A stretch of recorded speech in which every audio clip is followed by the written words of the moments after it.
बिस्मिल्लाहिर्रहमानिर्रहीम। अस्सलाम वालेकुम। हमारे चैनल उर्दू कहानी प्लस में खुशामदीद। आपसे गुजारिश है, अगर आप हमारे चैनल पर न्यू हैं तो हमारे चैनल को सब्सक्राइब करके बेल नोटिफिकेशन को ऑन कर लीजिए ताकि आपको हमारी वीडियोस मिले सबसे पहले।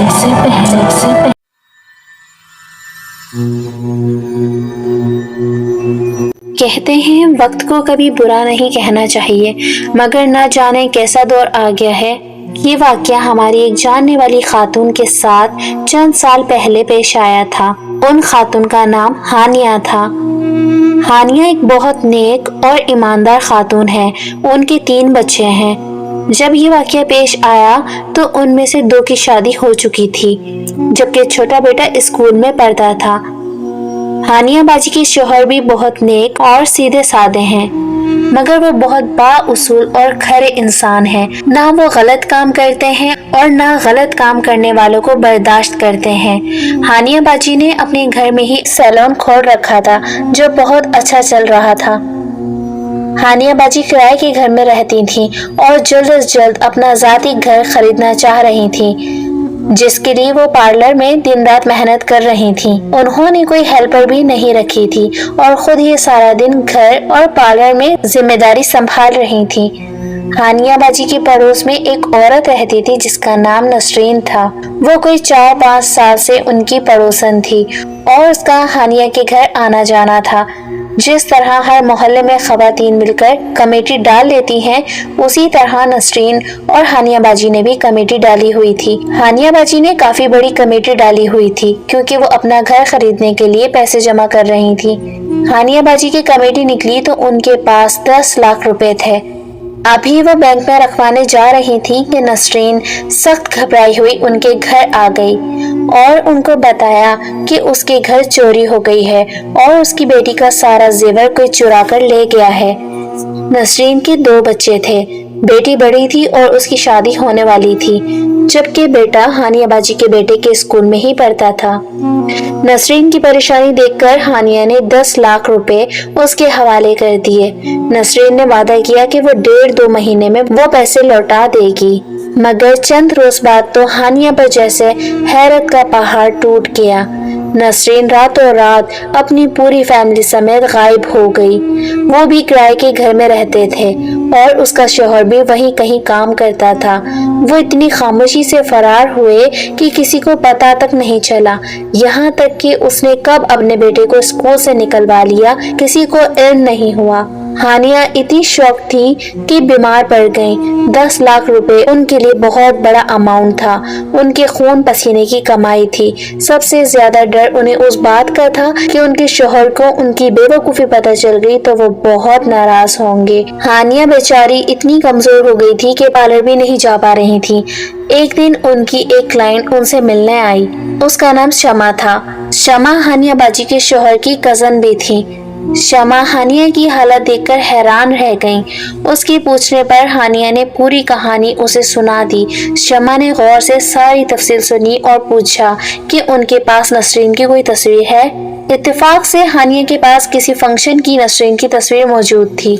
शमा ने कहा कि वो एक बुजुर्ग को जानती है, वो बहुत पहुंचे हुए हैं और उनके पास मौकल भी मौजूद हैं। वो ऐसा अमल करेंगे कि नसरीन जहां भी होगी अपने पैरों पर चलकर हानिया के पास आएगी और उनके पैसे लौटा देगी।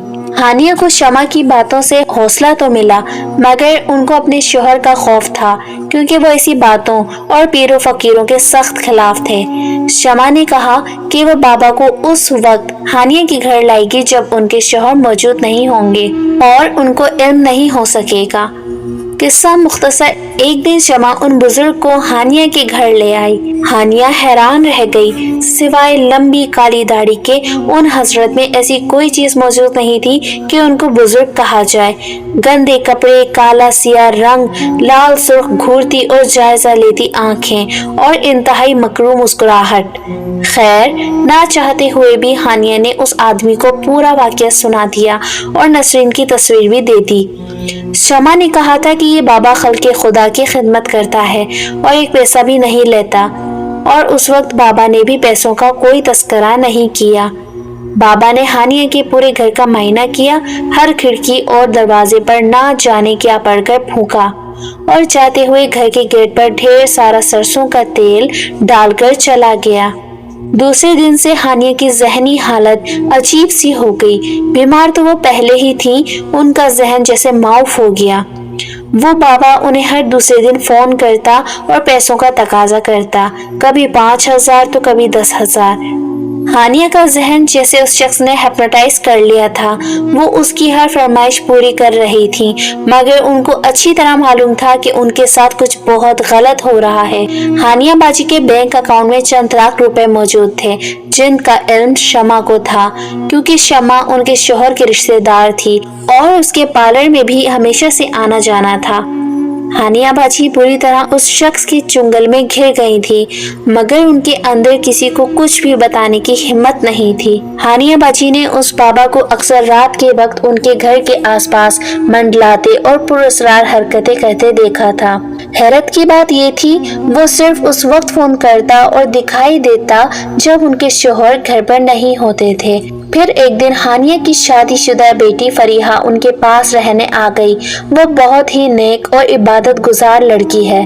फरीहा अपनी अम्मी की हालत देखकर परेशान हो गई। हानिया तो नीम पागल लग रही थी। फरीहा का मामूल था कि वो फजर की नमाज पढ़कर सूरह बकरा की तिलावत ऊंची आवाज में लगा दिया करती थी।